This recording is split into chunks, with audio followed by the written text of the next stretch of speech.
আজকে আবারও একটা রেসিপি নিয়ে চলে এসেছি। আজকের রেসিপি হলো মাশরুম মশলা বা মাশরুম কষা।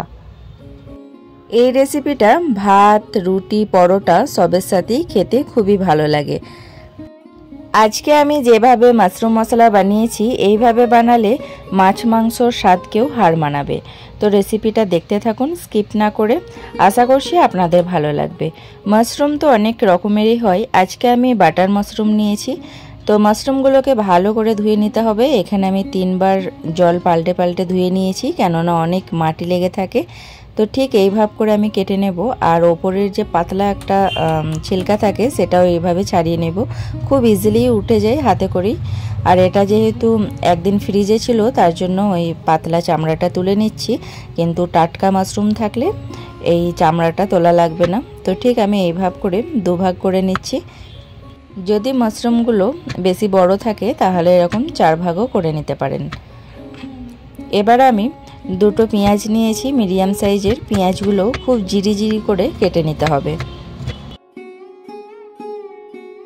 পেঁয়াজটা যত জিরি জিরি করে কাটা যাবে ততই গ্রেভিটা ভালো হবে।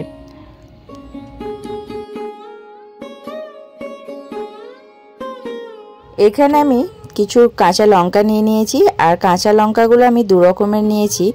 একটা আছে মোটেই ঝাল নেই কিন্তু খুব সুন্দর একটা গন্ধ বার হয়, আবার একটা ঝালও আছে আবার গন্ধও আছে। তো 2 রকম ছিল, তাই আমি 2 রকমই ইউজ করেছি। আর কাঁচা লঙ্কাটা একটু বেশি করেই দিতে হবে। আর এদিকে আমি 2টো মিডিয়াম সাইজের টমেটো নিয়ে নিয়েছি। টমেটোটা এবার কুচি করে কেটে নেব।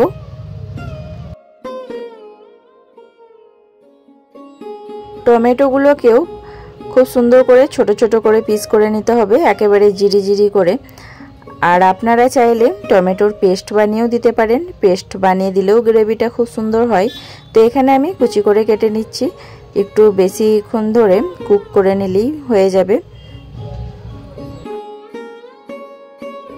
এবার আমি মাশরুমটা ম্যারিনেট করে নেব। আর মাশরুমটা কিন্তু ম্যারিনেট করে বেশিক্ষণ রাখা যাবে না, খুবই অল্প সময়ের জন্য আমি রাখবো। এখন আমি কড়াই বসিয়ে দিয়ে ম্যারিনেটটা করছি। এখানে আমি সামান্য লবণ, সামান্য হলুদ গুঁড়ো, সামান্য শুকনো লঙ্কার গুঁড়ো আর 2 চামচ মতো তেল দিয়েছি। আপনারা চাইলে একটু বাটার গরম করেও মাখিয়ে নিতে পারেন। কড়াই গরম হয়ে এসেছে, এবার তেলটা দিয়ে দিলাম। এখানে আমি সাদা তেলটা দিয়েছি, আপনারা চাইলে সরষের তেলও দিতে পারেন। এবার আমি কিছু গোটা গরম মশলা ফোড়নে দিয়ে তারপরে কুচি করে রাখা পেঁয়াজটা দিয়ে দিলাম।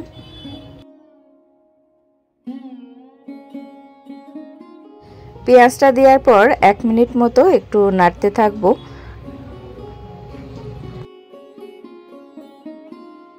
তো পেঁয়াজটা কিন্তু এখনো লালচে হয়নি, এই পর্যায়েই আমি ওই কুচি করে রাখা কাঁচা লঙ্কাটা দিয়ে দেব। কাঁচা লঙ্কাটা দিলে এটা পেঁয়াজের সাথে ভাজা ভাজা হবে আর খুব সুন্দর একটা গন্ধ আসে।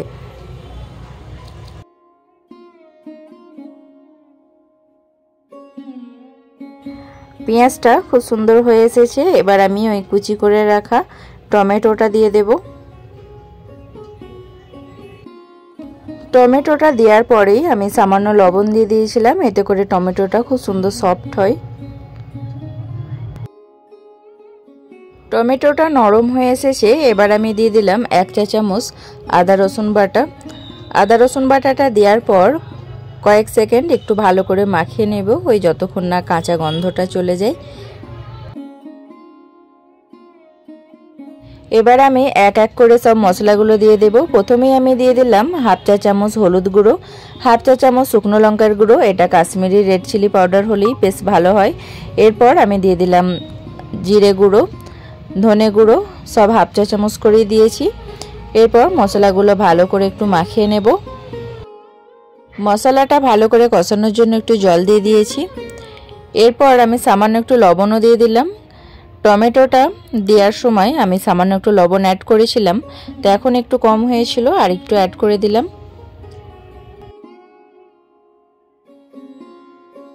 সব মশলাগুলো ভালো করে কষানো হয়ে গেছে। এবার আমি ওই কাজু বাদাম বেটে রেখেছিলাম সেটা দিয়ে দিলাম।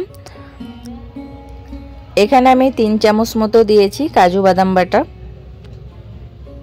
এরপর গ্যাসের ফ্লেমটা একটু লোয়েতে রেখে ভালো করে একটু মাখিয়ে নেব।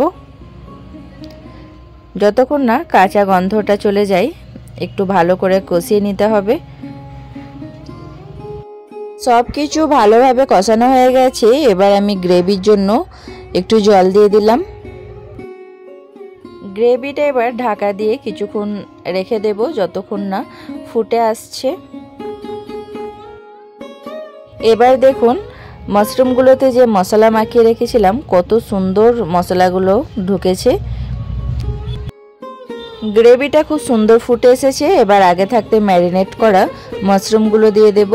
এখানে আমি ডাইরেক্ট ম্যারিনেট করা মাশরুমটা দিয়ে দিয়েছি, এটা আলাদা করে কুক করার কোনো প্রয়োজন নেই।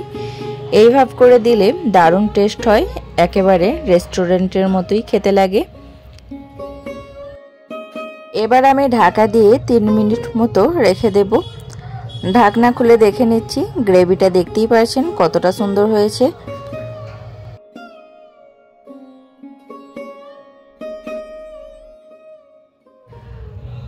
মাশরুমটা এইভাবে ডাইরেক্ট গ্রেভিতে দিয়ে একবার দেখতে পারেন। আলাদা করে কুক করলে কিংবা আলাদা করে ভেজে নিলে কিন্তু এর টেস্টটা এতটা ভালো পাওয়া যায় না। রান্নাটা হয়ে এসেছে। এবার আমি ওপর দিয়ে একটু কসুরি মেথি দিয়ে দেব।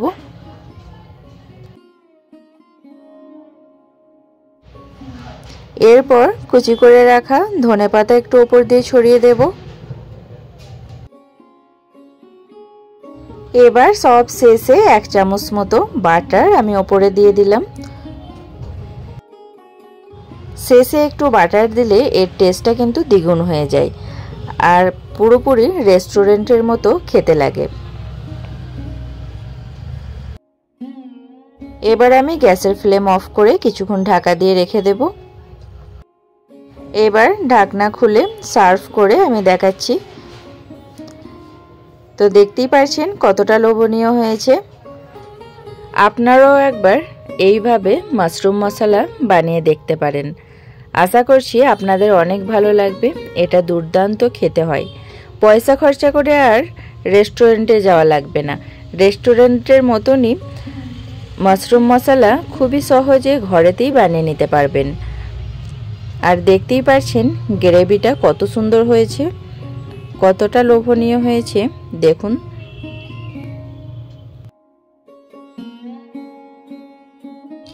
মাশরুম মশলা এইভাবে বানালে মাছ মাংসর স্বাদকেও হার মানাবে। আর এটা গরম ভাত, রুটি বা পরোটার সাথে খেতে দারুণ লাগে।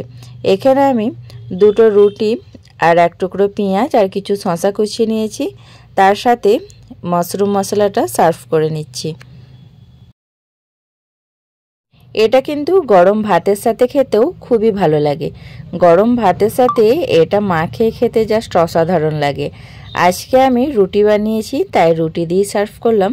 আর রুটি দিয়ে খেতে আমার ছেলেও খুব ভালোবাসে।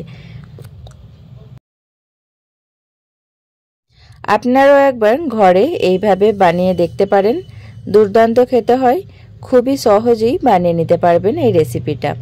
আর এটা মুখে দিলেই বুঝতে পারবেন যে কতটা মজার এই রেসিপিটা। আজকের এই মাশরুম মশলা বা মাশরুম কষা এই রেসিপিটা আপনাদের কেমন লেগেছে আমাকে জানাবেন। ভালো লাগলে একটা লাইক করে দেবেন আর চ্যানেলটা সাবস্ক্রাইব করবেন। পাশে বেল আইকনটি প্রেস করবেন যাতে ভিডিও দিলেই সবার আগে নোটিফিকেশন আপনার কাছে পৌঁছে যায়। সবাই ভালো থাকবেন, সুস্থ থাকবেন। আবার দেখা হবে একটা নতুন ভিডিওর সাথে। ততক্ষণের জন্য সকলকে বাই বাই।